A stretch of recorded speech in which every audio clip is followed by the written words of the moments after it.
Hello, hello, hello, and welcome back to my channel. My name is Jana, and yeah, today is June 21st. I have missed June 20th, and it was a very, very important day for me to miss. I had some shots done in my back. I think 2 weeks prior, I had 4 shots, and it only lasted for 4 days. So I had 8 shots yesterday, and I was very, very well medicated, and I just didn't want to make a video being under the influence of a painkiller, if that makes sense.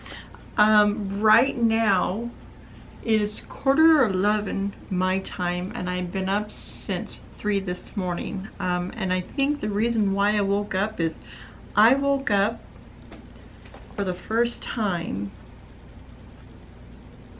feeling normal, if that makes sense. I felt normal. I felt like before the accident. I'm hurting a little bit now, but I'm going into my 6, 7, 8 hour, and it's in a way of I've been wiping down the kitchen and things like that. You know, I've had more energy today than I've had for a long time. I did put on my Facebook, you know, the pain level of an 8 compared to a 2. I think I'm probably at a 4 now, to be honest. So right now, what I'm going to do, I'm going to read the 20th, the day that I missed yesterday, and then probably this evening I'll read tonight, the 21st. So I have not read this. I have not done any preparing, meaning research on this, and I haven't in the other ones either. Let me get you corrected a little bit there. Okay, so let me go ahead and in today's reading, for June 20th, it's a Thursday. It was a Thursday. The present in the storm. Fire swept through the home of the family of 6 from our church. Although the father and son survived, the father was still hospitalized while his wife, his mother, and 2 small children were laid to rest. Unfortunately, heartbreaking events like this continue to happen again and again.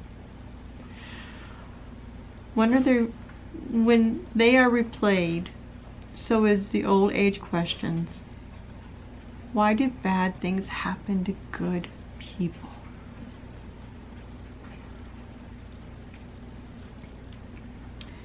And it doesn't surprise us that this old question doesn't have any new answers. Yet, the truth that the psalmist put forth in Psalms 46 has also been replayed and rehearsed and embraced repeatedly. God is our refuge and strength, and ever-present help in trouble.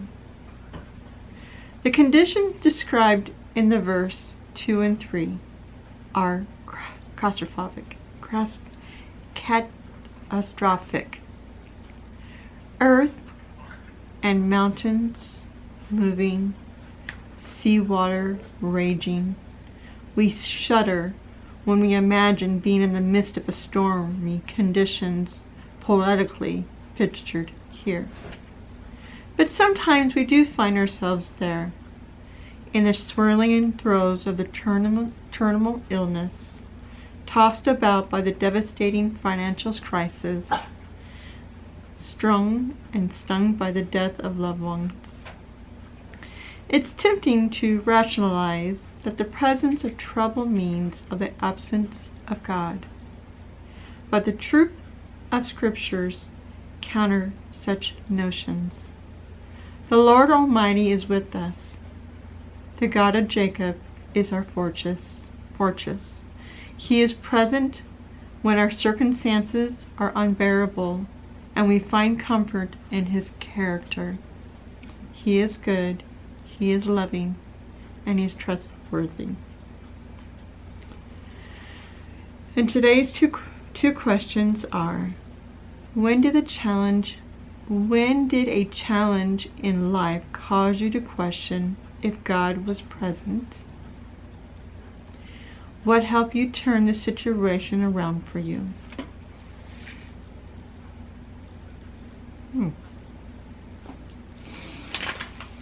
Sort of irony from this story, questioning, why do bad things happen to good people? And I can remember being hit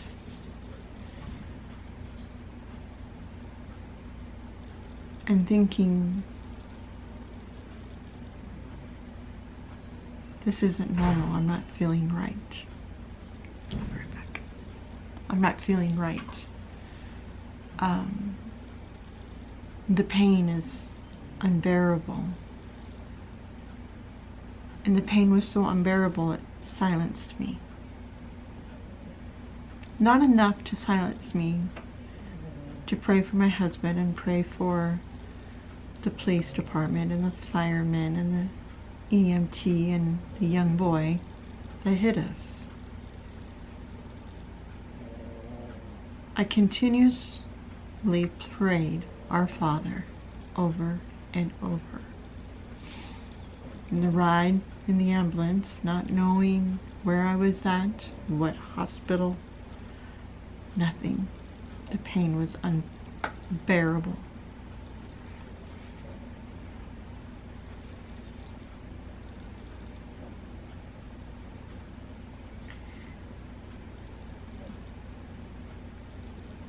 I have never experienced this pain until that day, and I questioned, all the things that I've done in my life, and I've forgiven people. Why me? Why did this happen to me?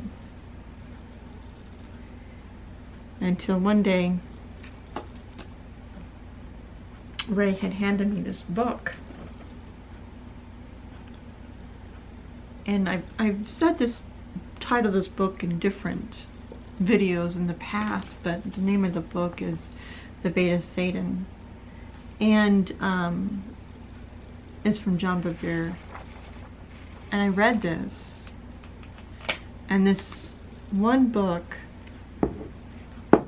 taught me more than anything is forgiveness. Forgiveness of certain things that happened in my life as a child and growing up, and a failed marriage, and then the being attacked, and then it's moving into a new location that I don't know a soul, and then boom, you get hit, and not having a doctor, not having, not knowing any doctors here in this town, and not having any friends, and not having no family. And Ray was in the same vehicle, and not knowing what condition he came out good.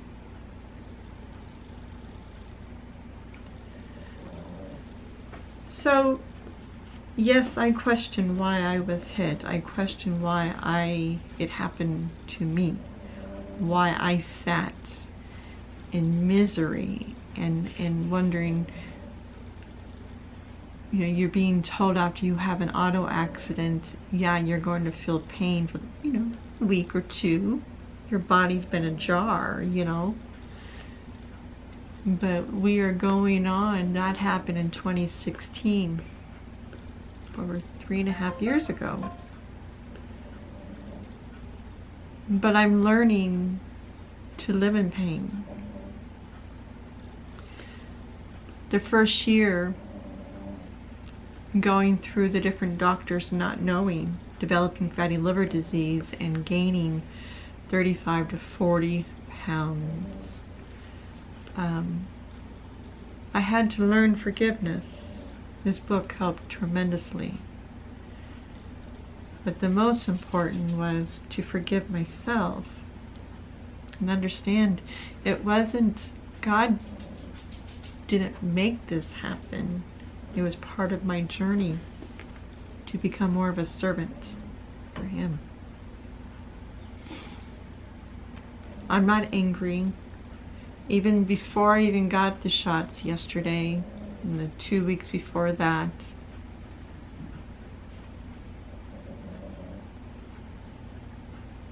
I got used to living in pain. This morning I got up because it was like I wanted to enjoy as long as I could. I'm feeling normal. Feeling normal. But it's coming back, and it's slowly a reminder. This is the normal.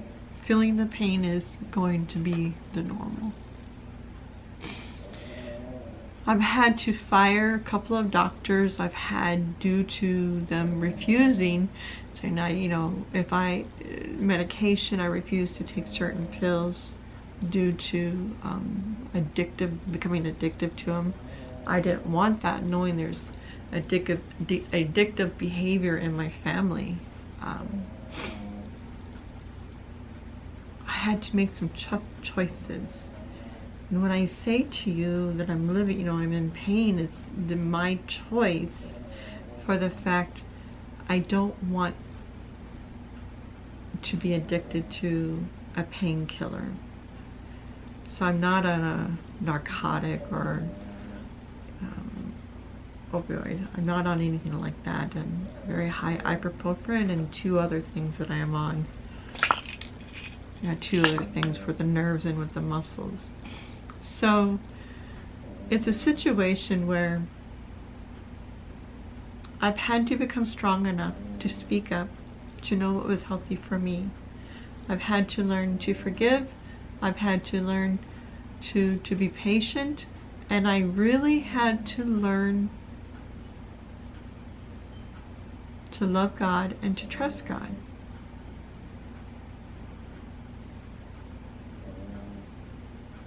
Have faith. And something in me, I don't know what it was, it just boom, it clicked. And the faith will never leave me again. Ever. Ever.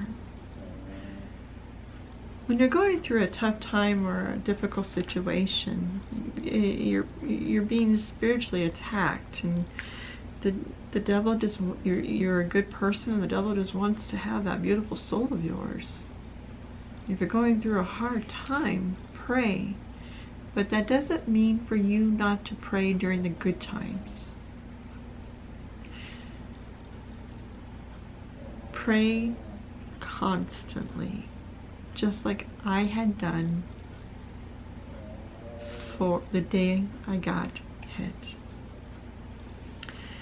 One reason why when that young boy came up to my door and asked if we were okay, I looked at him and I looked at his eyes, and I saw he's the same age as my children. And I feared, because I didn't want him to get depressed. I didn't want him to start making poor decisions because of what is going to occur. And I knew this wasn't going to end. I knew this was going to take a lifetime. I forgive him. I pray he learned his lesson, but I have forgiven him.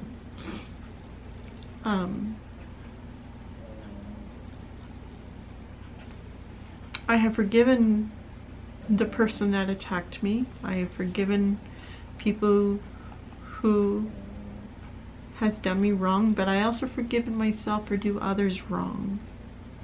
And I admit it, and I have admitted to people what I did out of fear. Maybe my behavior wasn't normal, or I was wearing that mask. So to answer that those questions, the first one is, When did a challenge in your life cause you to question if God was present? It was the day of the accident. The day of the attack. Why would you forsaken me? He didn't. It's just a journey I had to go through. I had to receive his gift, faith. And the second part was, what helped you turn around the situation around you? I'm going to be honest, this book that my husband had handed to me, I was a little, I didn't know how to take it. I didn't know. And it was a book that I leave on my desk. And it's here. It's a reminder not to give up. It's not to be angry. Believe me, I have angry moments. Everyone has angry moments. We're human. But you have to recognize what is causing those anger. And if in an action, you need to acknowledge the situation, and then you need to apologize. If you said something to somebody, like if I had said something to Ray out of frustration. Because we're only human and we make mistakes. We're only human. But that doesn't give you every right to be ugly. Watch your words. They're very painful. Believe me, I know. So, I hope that one answers that one. So bad things do happen.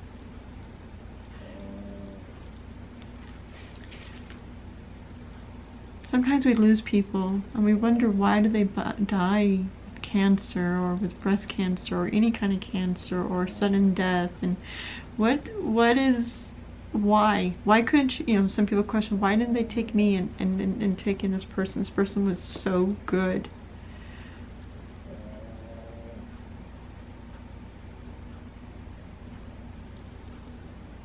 We have to think about what that person has done in the world and for you to carry on. What has that person made a difference, and continue the difference? It's hard to absorb that. Be a servant. It's okay. You can do it.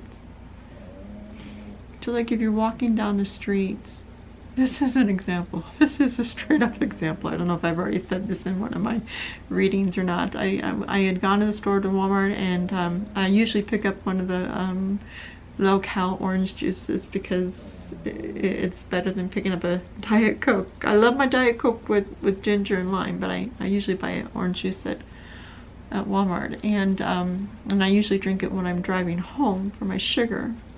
And I was getting out of Walmart, walking out of Walmart, and I was shaking and shaking, and there was this gentleman, and he had a sign. And it says, I would just like a cup of coffee. Can I just have a free coffee? And I'm thinking, it's 98 degrees out, and coffee would be the wrong thing for this gentleman, but for the fact of dehydration. So I handed him my orange juice, and he said, God bless you. You don't always have to give money. Give water, give an energy bar, get crackers with cheese or something for them to eat. Nourish them. Don't be resentful. We just don't know what has happened to that individual. So, in today's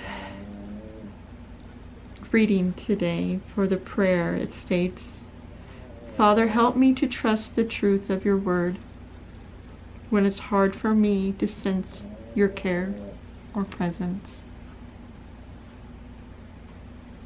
I trust him, even in my hardest days. Those past 2 weeks, this past year, this past 3.5 years. It's tough, but I've learned. And it was nice to wake up this morning to be about a 2. That was amazing. I just wanted to have that feeling just for a little bit. It was nice. So today's reading was at Psalms 46, and the Lord Almighty is with us. The God of Jacob is our fortress. So I just want you to know I appreciate your patience and me missing yesterday, which is the 20th. Hopefully I'll get both of these videos edited. I will end this one and do the 21st, so I'm ahead on schedule.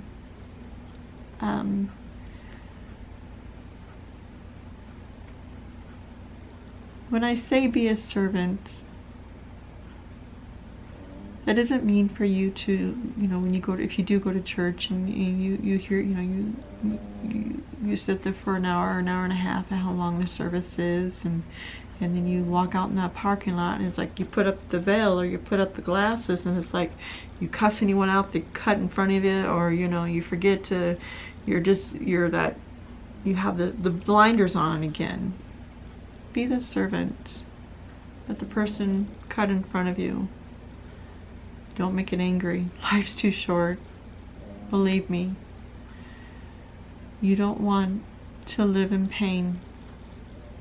You don't want to lose somebody. Pay it forward. So on this day, the 20th of June, it was my mom's birthday. Happy birthday, Mom.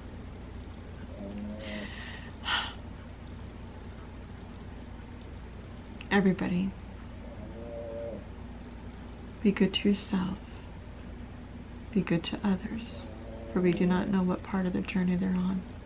And I'll see you in the next video. Bye. I'll see you soon. And again, thank you for your patience. I'm very appreciative. Bye-bye.